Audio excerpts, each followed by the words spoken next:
श्री शिवाय नमस्तुभ्यम। हम सबको पता है कि 6 अप्रैल को नवरात्र की नौमी तिथि का बहुत ही प्यारा सा दिन है। चैत्र मास की जो नवरात्र की नौमी तिथि होती है उसे हम राम नवमी के नाम से भी जानते हैं। और आज नौवीं शक्ति का दिन है और आखिरी मौका है आपके पास में। 9 लौंग का ये छोटा सा उपाय करिएगा, आपकी जो मनोकामना होगी वो तो पूरी होगी, साथ ही साथ आपके ऊपर और आपके पूरी फैमिली के ऊपर माता रानी की कृपा हमेशा बनी रहेगी। ठीक है ना। तो इसी की बात हम लोग करने वाले हैं, वीडियो को तो पूरा देखना। ठीक है ना। देखो, नौवीं शक्ति का दिन है तो हमें इसीलिए लौंग कितने लेने हैं? 9 लौंग लेने हैं। तरीका इसका थोड़ा सा डिफरेंट है, समझने की कोशिश करिएगा। क्या करना है, इस प्रकार से क्या करना है, आपको लौंग लेने हैं। कितने? 9 लौंग। और लौंग लेने का जो तरीका है, जो वे है, वो मैंने आपको बता रखा है। लौंग के जो फूल हों वो टूटे हुए ना हों। ठीक है ना। तो 9 लौंग लेना।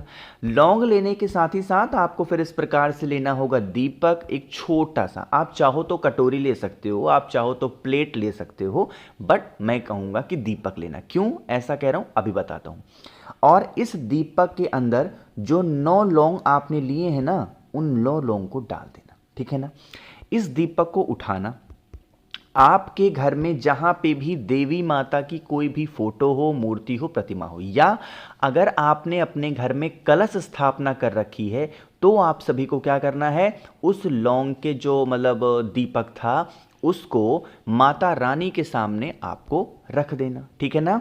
जो ये दीपक आपने रखा हुआ है, इस दीपक के ठीक दूसरी साइड में एक घी का दिया, लंबी बत्ती का, देवी माता के सामने प्रज्वलित करना। देवी माता से विनती करना, प्रार्थना करना। प्रार्थना करने के बाद में वहां से आप हट जाना।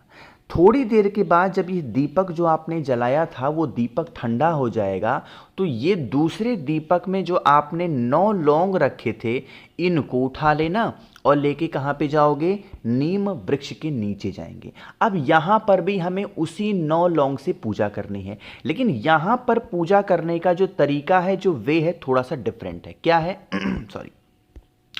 अब जो 9 लौंग थे ना, उन 9 लौंग को आपको सबसे पहले दीपक के अंदर रखना, और आपको थोड़ा सा ज़रूरत पड़ने वाली है किसकी? कपूर की। 1 या 2 कपूर को लीजिएगा और आप नीम वृक्ष के नीचे ही जा करके इन कपूर के टुकड़ों को जला देंगे। किसका स्मरण करके? अपनी कुल देवी या अपने कुल देवता का स्मरण करके आप इन कपूर को जला देना। देखो, अगर आपको अपने कुल देवी या कुल देवता का नाम नहीं पता है, आपके घर में जो आपके बड़े हों, बुजुर्ग हों, बाबा दादी, जिनको भी आप बोलते हो, उनसे आप पूछना, वो आपके कुल देवी या कुल देवता का नाम बता देंगे। ध्यान रखिएगा, अगर कुल देवी या कुल देवता का नाम नहीं पता चलता है तो माता रानी का स्मरण करते हुए आप जला देना, लेकिन कुल देवी या कुल देवता का नाम गलत मत लीजिएगा। ठीक है ना। सॉरी, जला मात्र देने से आपके घर में जो प्रॉब्लम्स चल रही हैं, जो समस्याएं चल रही हैं, उन समस्याओं से आपको छुटकारा ज़रूर मिलता। ठीक है ना।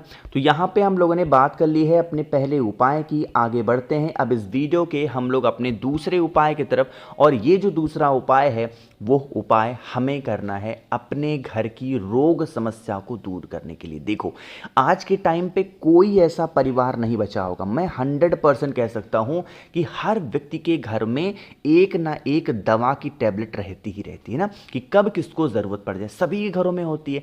तो किसी के यहाँ छोटी बीमारी है, किसी के यहाँ बड़ी बीमारी है। देखो, अब इस उपाय के लिए हमें क्या करना है, आपको 9 लौंग दोबारा से लेने हैं। ठीक है ना। लौंग क्या करनी है, दोबारा से 9 लौंग लेना। और लौंग लेने के साथ ही साथ आपको फिर इस प्रकार से ज़रूरत पड़ेगी किसकी? काली मिर्च की। वो भी कितनी लेनी है? 9। यानी कि 9 लौंग चाहिए और 9 काली मिर्च चाहिए, बस। इसके अलावा हमें कुछ और लेने की कोई आवश्यकता नहीं है। फिर आप सभी को उस दोनों चीज़ों को लेकर के पहुंचना है महादेव की शिवलिंग के पास में। एक नाम मैंने आपको बता रखा है कि जब भी हम रोग बीमारी का कोई सा भी उपाय करते हैं, हमें एक नाम बोलना चाहिए। वो नाम मैं लिखने की कोशिश कर रहा हूँ, मुझे याद है कि आपको यह नाम 100% याद होगा। कुंद केशवर महादेव नाम याद है आपको। तो जो 9 लौंग हैं और 9 काली मिर्च हैं, उसे महादेव के शिवलिंग के ऊपर समर्पित नहीं करना है आपको। फिर क्या करोगे? आपको उसे अपने राइट हैंड में यानी कि अपने सीधे हाथ में दाहिने हाथ में लेना है। महादेव के शिवलिंग के ऊपर से 7 बार घुमाओगे। अरे भाई कितनी बार घुमाना है? 7 टाइम्स आपको घुमाना है। नाम आपको मैंने बताया है, कौन सा नाम? कुंदकेश्वर महादेव के नाम से घुमा लेना। और फिर घुमाने के बाद में आप उसे लेकर के नीम पेड़ के नीचे जाना और उसे वहीं पे माता रानी का स्मरण करते हुए आप 9 लौंग और 9 काली मिर्च को, अगर जो भी व्यक्ति घर में आपके बीमार रहता है, रोग से ग्रसित है, परेशान रहता है, उस व्यक्ति का नाम और गोत्र बोल करके नीम वृक्ष के नीचे समर्पित कर देते हैं, तो इससे माता रानी की कृपा तो बनी रहती है, साथ ही साथ महादेव का भी साथ हमारे साथ हमेशा बना रहता है। और नीम पेड़ के नीचे क्यों करना है, ये बात तो मैं आपको बता चुका हूं कि पूरी नवरात्रि में देवी माँ का जहां भी वास होता है वो नीम का वृक्ष होता है। पेड़ छोटा हो तो भी कर सकते हो, पेड़ बड़ा हो तो भी आप इस उपाय को कर सकते हैं, ठीक है ना, करिएगा। तो 2 उपाय आपको समझ में आ गए हैं। आगे बढ़ते हैं इस वीडियो के हम लोग अपने तीसरे उपाय की तरफ, जो कि आप सभी को करना है हल्दी के साथ। कैसे करना है, कहाँ पे करना है, सारी बात बताऊंगा। जल्दी से कर दीजिए पहले वीडियो को लाइक। जिसने अभी तक चैनल को सब्सक्राइब नहीं किया, मेरी आवाज़ आप पहली बार सुन रहे हैं, चैनल को ज़रूर सब्सक्राइब करेंगे, ठीक है ना। एक छोटी सी बात आपको बतानी थी। जैसे काफ़ी लोग कह रहे हैं कि भैया जैसे 2 ही उपाय बताया करो जिससे वीडियो थोड़ी छोटी हो पाए, हमारे पास टाइम थोड़ा सा कम होता है। देखो एक चीज़ मैं बताऊं, वीडियो बनाने का सिर्फ अधिकार मेरे पास है, लेकिन वीडियो बनाना कितनी देर तक है या कितनी बड़ी वीडियो बनानी है, ये अधिकार YouTube के पास है। मैं उसके अधिकार को नहीं मानूंगा तो दिक्कत कर सकता है ना। तो YouTube की तरफ से ये बताया जाता है कि आज की ये वीडियो जो है वो कैसे बनानी है, वो कितनी बड़ी बनानी है। मतलब कोई मेल नहीं आता है ना, कोई हमें फ़ोन करके समझाता है, बट डे बाय डे जो एल्गोरिदम है यूट्यूब का ना, वो चेंज होता है। तो इसीलिए हम लोग को इस प्रकार से वीडियो को थोड़ा सा तो 3-4 उपाय बताने पड़ते हैं ना। जो उपाय आपको अच्छा लगता है ना, आप उपाय करा करो। 5-7-10 मिनट तो वीडियो के लिए निकाल ही सकते हो, है ना। चलो समझते हैं इस उपाय को। अब सबसे पहले समझ लेते हैं कि इस उपाय को आप करते हो या करने जाते हो तो बेनिफिट क्या है।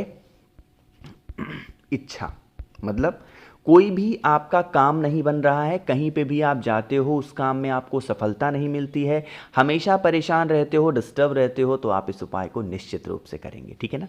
देखो इसके लिए हमें कुछ चीज़ें की ज़रूरत पड़ने वाली है। सबसे पहले आप सभी को लेना होगा इस प्रकार से हल्दी। क्या लोगे भाई? हल्दी लेना। और दूसरा आप सभी को लेना होगा इस प्रकार से चावल, ठीक।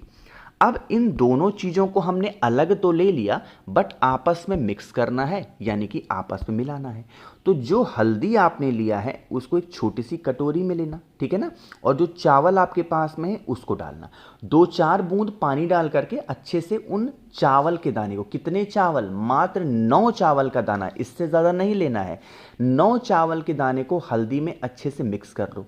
और फिर उसे लेकर के कहाँ पे जाओगे? दोबारा से नीम वृक्ष के नीचे जाएंगे।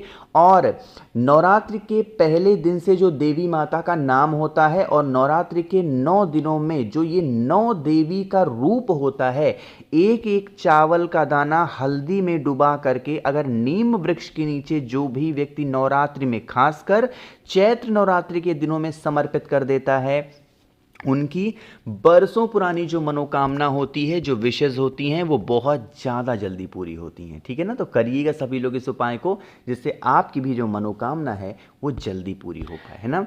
तो हम लोगों ने यहाँ पे बात कर ली है भाई अपने 3 उपाय की। सबसे आखिरी उपाय की हम लोग बात करने जा रहे हैं, जो कि हमें करना है गेहूं के दाने के साथ।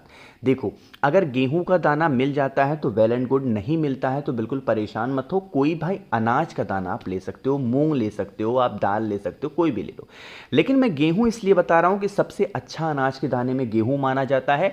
और इस टाइम पे जो सीज़न है, मौसम है, वेदर है, ईजिली अवेलेबल है गेहूं हर जगह पे, तो आपको मिल भी सकता है, ठीक है ना।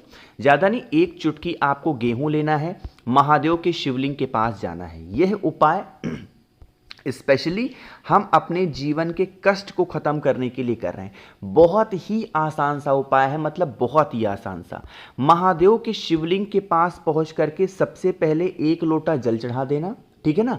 और जल चढ़ाने के बाद में जो आपके पास में अनाज के दाने हैं, आप उसे सीधा सीधा महादेव के शिवलिंग के ऊपर बस रख मात्र देना है। नवरात्र की 9वीं तिथि पे बस आपको चुपचाप अनाज का दाना महादेव को, जो भी व्यक्ति समर्पित करता है, उनके जीवन के जो भी कष्ट होते हैं, जो परेशानियां होती हैं, तकलीफें होती हैं, वो शिव शंभू भोलेनाथ दूर ज़रूर कर देते हैं। लेकिन जब उसे समर्पित करोगे, नाम हमेशा ध्यान रखना है। कौन सा नाम? चंपेश्वर महादेव का स्मरण करके समर्पित करना, ठीक है ना। करके देखिए इस उपाय को, आपके घर में सुख शांति समृद्धि जरूर आएगी। बाकी आज रामनवमी के अवसर पे मैंने आप सभी को बड़े स्पेशल से उपाय को समझाया।